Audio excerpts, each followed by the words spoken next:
Assalamualaikum warahmatullahi wabarakatuh. Perkenalkan saya Trilan Suryaningsi dengan NIM 231152-2004 dari kelas Bisnis Intelligence B, dan di sini saya akan menjelaskan hasil interpretasi visualisasi dari sebuah dashboard untuk studi case itu untuk meningkatkan eh, penjualan dan juga efisiensi pengiriman di toko online ini sendiri. Nah, yang mana nantinya dari video ini sendiri saya akan berisikan penjelasan mengenai em, deskripsi masalahnya, kemudian interpretasi, insight, dan juga storytelling yang dihasilkan dari data tersebut. Nah, pada kasus ini sendiri terdapat masalah ataupun persoalan yang mana seorang manajer toko online ini sendiri memiliki tujuan untuk meningkatkan performa penjualan dan juga mempercepat pengiriman produk.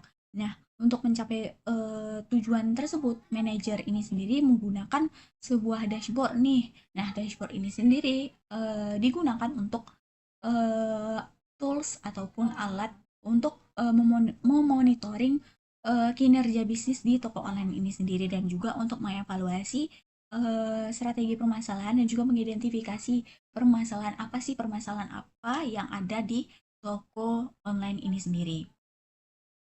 Nah, berikut adalah dashboard dari toko online ini sendiri.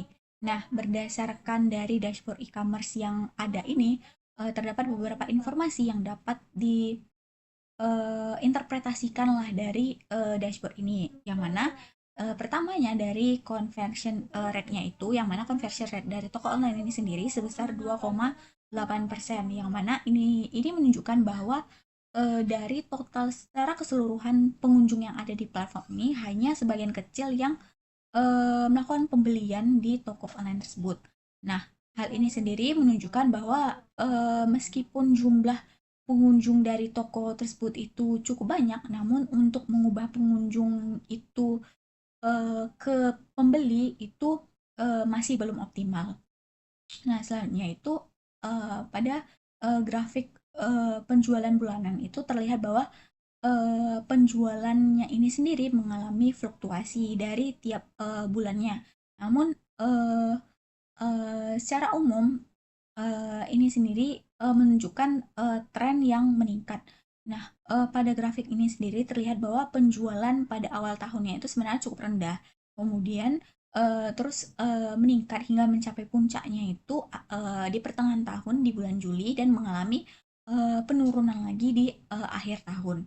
Nah, hal ini menunjukkan bahwa performa penjualan dari toko online ini sendiri tidak stabil, tapi secara keseluruhannya itu dapat dikatakan ini mengalami pertumbuhan ataupun peningkatan lah, gitu. Kemudian dari sisi kategorinya sendiri dapat dilihat bahwa pakaian ini sendiri memiliki kontribusi terbesar terhadap total penjualan secara keseluruhan dari toko online sendiri, yang mana pakaian ini sendiri memiliki kontribusi sebesar 35% dari keseluruhan penjualan. Kemudian disusul dengan elektronik elektronik sebesar 30%, kemudian ada aksesoris 20%, dan juga terakhir itu ada kosmetik sekitar 15%. Nah, hal ini sendiri menunjukkan bahwa produk fashion ini, khususnya itu pakaian sendiri, menjadi uh, sumber pendapatan yang utama di toko online ini sendiri. Nah, kemudian untuk produk yang terlaris itu sendiri ada di smartwatch, yang mana smartwatch ini sendiri menjadi produk dengan jumlah penjualan tertinggi, kemudian disusul dengan sneakers, tas kulit, handphone, dan juga jam tangan. Nah, yang mana hal ini sendiri menunjukkan bahwa produk dengan kategori teknologi dan juga fashion ini sendiri memiliki tingkat permintaan yang lebih tinggi nih dibandingkan dengan produk lainnya. Nah, kemudian untuk dari sisi demografi penggunanya itu sendiri dapat dilihat berdasarkan gendernya, mayoritas daripada pengguna ada pria sebesar 55%, kemudian disusul dengan wanita sebesar 45%. Dan kemudian dari sisi usianya sendiri itu em, eh, kelompok yang muda itu dengan rentang usia 18 sampai 24 tahun itu yang tertinggi, kemudian disusul dengan usia 25 sampai 34, dan yang terakhir itu ada di usia 35 tahun sampai 44 tahun. Yang mana hal ini sendiri menunjukkan bahwa target pasar dari toko online ini sendiri adalah pengguna dengan yang rentang usianya itu masih muda, dengan khususnya itu adalah pria. Nah, kemudian dari sisi pengiriman produk ini sendiri, sebanyak 55% itu pesanan itu berhasil dikirim, kemudian 30% itu masih on progress, kemudian 15% ini yang terlambat pengiriman. Nah, dengan adanya persentase keterlambatan tersebut menunjukkan bahwa masih terdapat nih kendala dalam pengiriman, proses pengiriman di toko online tersendiri, yang mana hal ini berpotensi akan mempengaruhi kepuasan pelanggan nantinya. Nah, dari interpretasi tersebut ada beberapa insight yang akan membantu manajer dalam mengambil keputusan di toko online ini. Yang mana yang pertama dari nilai conversion rate-nya itu, yang mana itu sebesar 2,8% dari keseluruhan, yang mana ini menunjukkan bahwa masih banyaknya pengunjung yang belum menjadi pembeli. Nah, hal ini menunjukkan adanya beberapa permasalahan, baik itu dari pengalaman pengguna, ataupun dari tampilan websitenya, ataupun dari harganya, atau dari sisi eh, proses checkoutnya nih yang belum, ataupun yang sulit bagi pengguna. Nah, oleh karena itu diperlukan evaluasi lah pada tampilan website toko ini sendiri untuk memperbaiki kualitas kualitas dari toko online ini sendiri, yang mana proses perbaikan itu bisa melalui perbaikan website, kemudian kualitas deskripsinya, harganya, ataupun mempermudah proses pembeliannya. Nah, kemudian yang kedua itu eh, yang insight yang kedua yaitu eh, dari segi tren penjualan ini secara keseluruhan kan tadi menunjukkan peningkatan, namun pola hmm, pola penjualannya ini sendiri sebenarnya belum uh, stabil karena masih fluktuatif.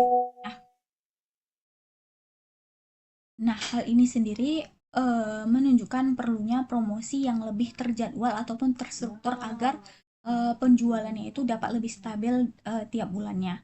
Nah, selanjutnya dari sisi kategori pakaian sendiri ini kan memberikan kontribusi pendapatan yang terbesar dibandingkan dengan kategori sebelumnya, dibandingkan dengan kategori lainnya, yang mana ini menunjukkan bahwa produk fashion ini sendiri memiliki minat yang lebih tinggi nih dibandingkan dengan eh eh, yang lainnya, yang mana ini bisa dijadikan strategi bahwa perusahaan itu dapat lebih berfokus kepada pengembangan variasi produk pakaian, kemudian dengan meningkatkan stok dan melakukan promosi yang lebih tepat nih untuk memaksimalkan pendapatan di toko online ini sendiri. Nah, kemudian insight yang keempat itu dari sisi demografinya, yang mana mayoritas penggunanya tadi itu kan yang memiliki kelompok usia yang muda dengan gender yang pria. Nah, ini sendiri menunjukkan bahwa promosi itu sendiri itu sudah menjangkau segmentasi tersebut. Namun sebenarnya bisa dioptimalkan lagi nih ke ke kelompok usia yang lainnya dengan dan juga gender wanita, yang mana ini bisa dilakukan dengan uh, promosi yang lebih tepat sasaran untuk demografi usia dan juga gender tersebut. Nah, kemudian insight yang kelima itu meskipun sebagian dari pengiriman itu telah berhasil lakukan, namun kan tetap ada 15% dari pesanan itu yang mengalami keterlambatan nih. Nah, hal itu sendiri menunjukkan bahwa sistem logistik di toko online ini sendiri belum sepenuhnya efisien dan dapat menyebabkan penurunan terhadap kepuasan pelanggan itu sendiri. Nah, oleh karena itu, manajer toko online ini sendiri perlu melakukan evaluasi nih terhadap proses distribusi ataupun logistik dari toko online sendiri, baik itu dari kinerja jasa jasa pengirimannya ataupun dari prosesnya sendiri untuk mengurangi keterlambatan pengiriman dari toko online tersebut. Nah, berdasarkan dari dashboard yang ada itu, yang udah dijelaskan tadi, yang mana toko online ini sendiri memiliki conversion rate sebesar 2,8%. Kemudian dari penjualannya itu sendiri sebenarnya masih bersifat fluktuatif dan juga belum stabil. Kemudian dari sisi penggunanya itu masih didominasi oleh kelompok usia dengan usia muda dengan gender laki-laki, dan juga untuk pendistribusian dari pengirimannya itu sendiri itu masih ada keterlambatan.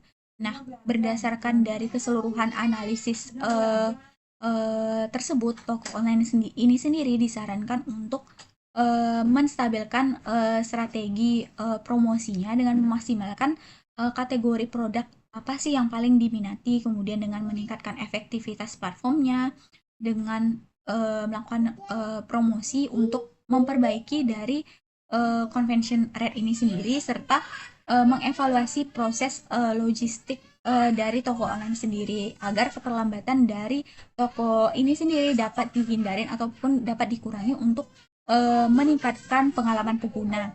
Nah, dengan hal tersebut dapat perusahaan ini ataupun toko online ini sendiri dapat meningkatkan penjualan dan juga memperbaiki pengalaman pengguna secara keseluruhan. Mungkin sekian yang dapat saya sampaikan. Apabila ada kesalahan ataupun kekurangan, mohon dimaafkan. Assalamualaikum warahmatullahi wabarakatuh.